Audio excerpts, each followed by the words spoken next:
Today's lesson is the fundamental theorem of calculus, or first fundamental theorem of calculus, FFTC.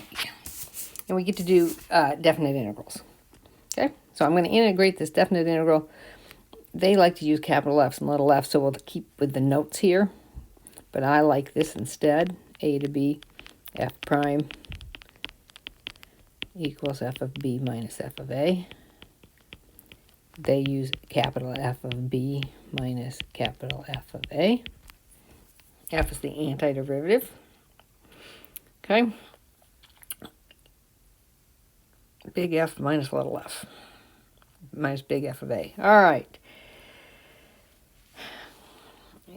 Identify if it's definite or indefinite. Well, if it has bounds, it's definite. Okay. Take the antiderivative, but don't add c. We're going to talk about that.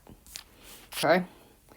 So, if it tells you, if you know that that's going to be equal to f of b minus f of a, well, first place, there's nothing there. So you end up with x, right? And if you said it was x plus c, is the function.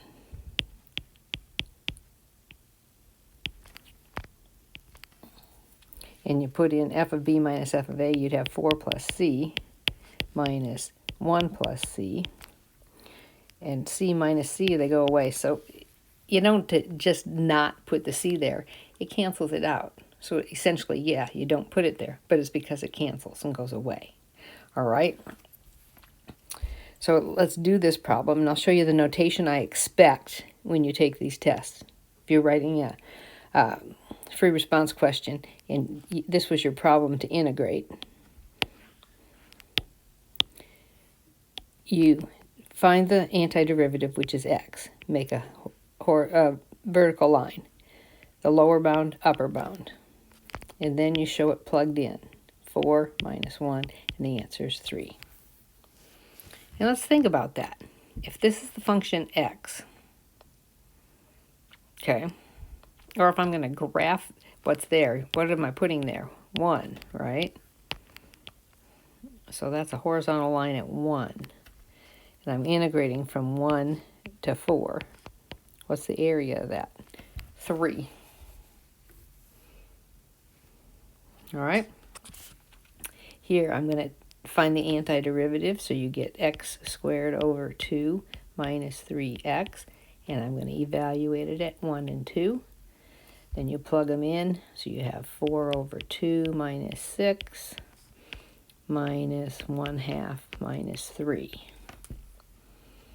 So that's 2 minus 6 is negative 4. What's that? Negative 5/2, so plus 5/2. That's negative 8/2, so you get negative 3/2. Is that true? What's the graph look like?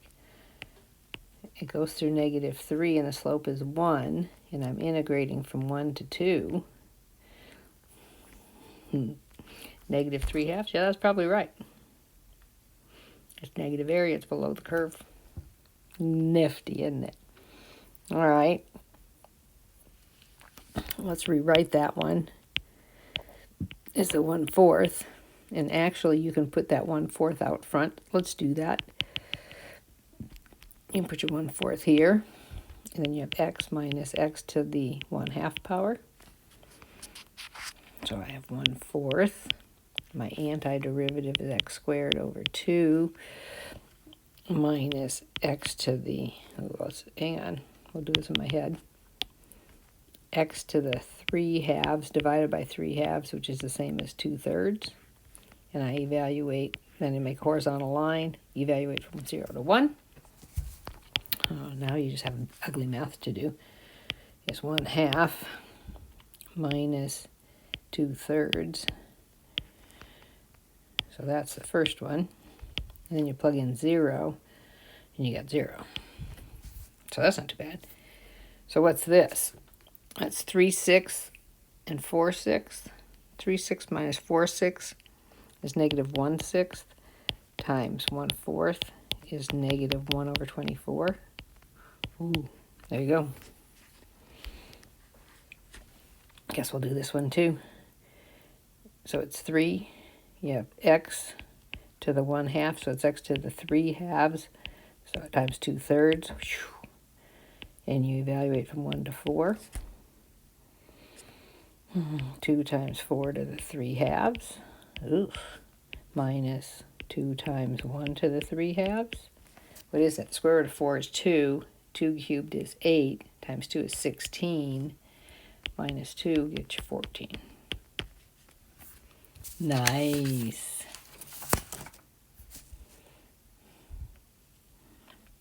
Okay.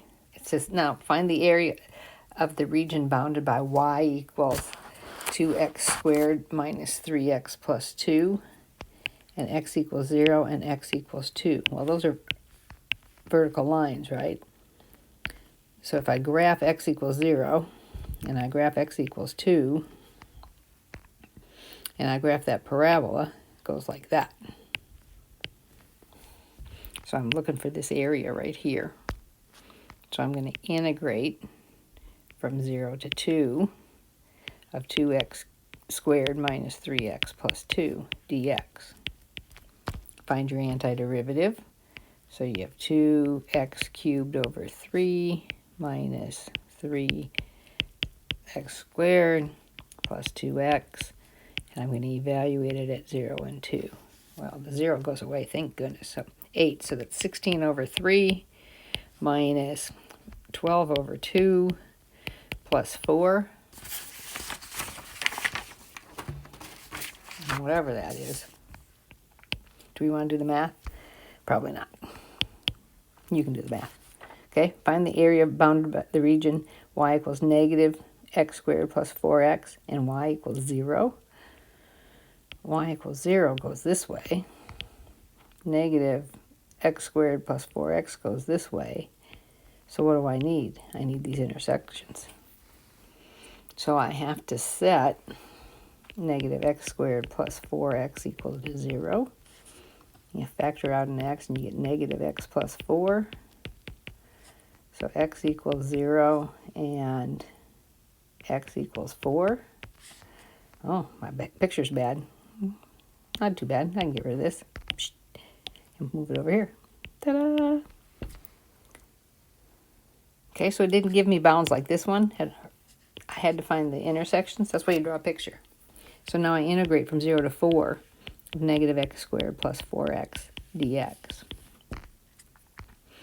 So you get what? Negative x cubed over 3 plus 4x squared over 2. So that's 2x squared from 0 to 4. 4 cubed is what? 16. 64. Negative 64 over 3 plus 16 times 2 is 32. Does that go in nice? No. All right. That's algebra. I don't want to take time on my video to do algebra. You've got a calculator to figure it out. All right. Bounded by x cubed plus x and 0 and 2. And x cubed plus x, I don't know what that looks like. If I plug in 0, you're at 0, so that's good to know. You plug in 2 is 8, 9, 10. So my guess is like this? I don't know. But this is the area. I'm going to integrate from 0 to 2, x cubed plus x dx. The antiderivative is x to the 4th over 4 plus x squared over 2 from 0 to 2. 2 to the 4th is what? 16 over 4. And that's squared, that's 2. Nice to know. Last one, AP question. So this, first I'm going to change it to x to the negative 3. So now I got x to the negative 2 over negative 2, evaluated from 1 to 2. So I get negative 1 over 4 minus negative 1 over 2. And that equals a 4th. Is that a choice? Oh man, I did something wrong. What did I do wrong?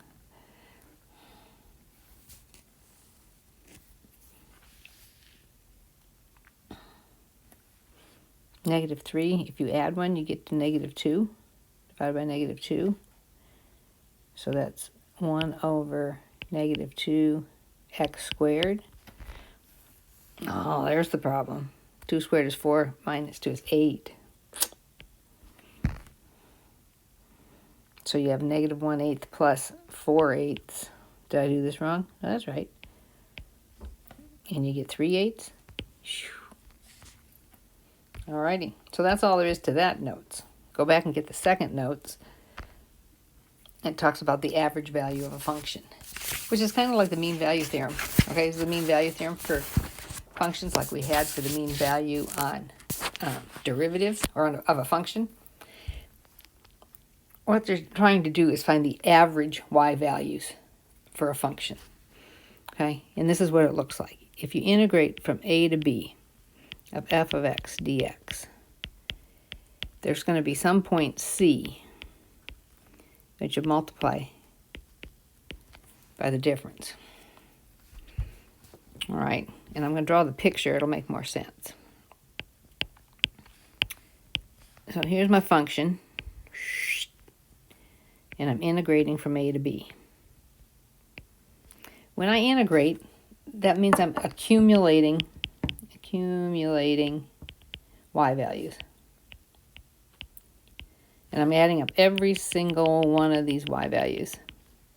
All right, well, I want to know the average y value in that interval. And it's just not halfway in between, because remember, you're accumulating all of this stuff down here.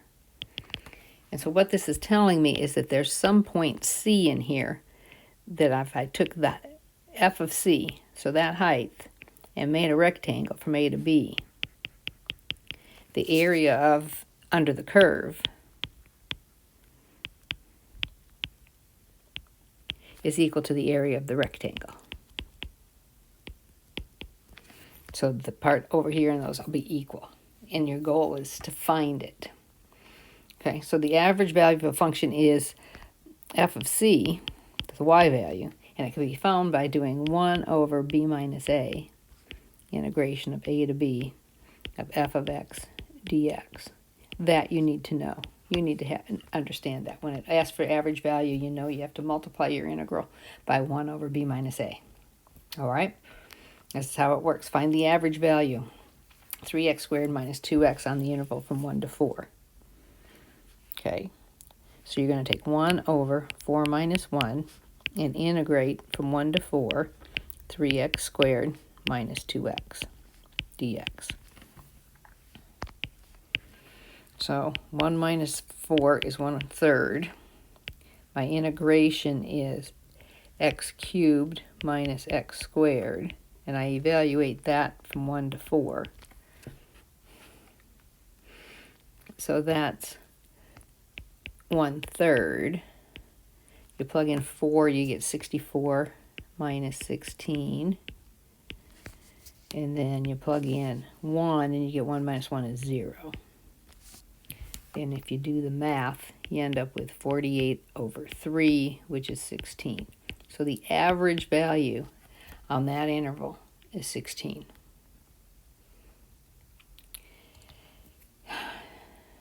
So f of c is equal to 16. And I put it in my calculator because I wanted to know what that c value was. And in this case, the c is 2.667. I've never seen them ask for that on the AP exam. What is the c value? They want to know this. They want to know the average value of the function. Okay? Find the average value of the sine function on the interval from 0 to pi. You get 1 over pi minus 0, integration, 0 to pi, of the sine of x dx. So that's 1 over pi, and the integration of the sine is cosine, negative cosine. And you evaluate it from 0 to pi.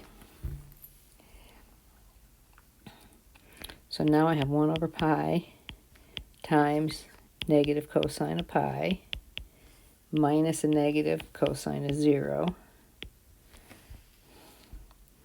The cosine of pi is negative 1. Make it negative is 1. So you get pi times 1 plus 1. And you get pi over 2 over pi. Pretty spiffy, eh? All right, this last thing, we're going to do a whole unit on functions defined as integrals. And this is a definite integral as a function. And the things to keep track of here is that this is a constant. And this is a constant. And this is a function of x.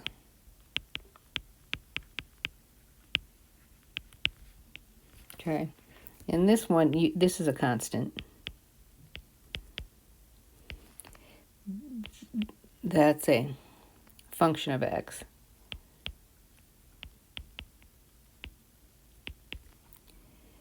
And this is a function of t.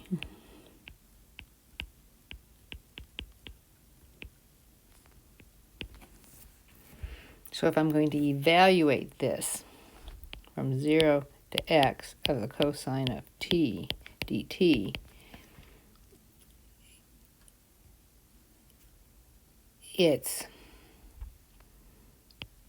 this is equal to the sine of t from 0 to x. So you get the sine of x minus the sine of 0. And the sine of 0 is 0, so that equals the sine of x. And now you just have to plug those in. Do the sine of pi over 6, the sine of pi over 3, and the sine of pi over 2. So you know when your units circle, saves your neck here, okay? And what's the sine of pi over 2? 1. And those are your answers. So what I did is I evaluated my integral first and got it down to here, and then I went back and plugged in those values to integrate it. Okay? That's all we got. Short and sweet.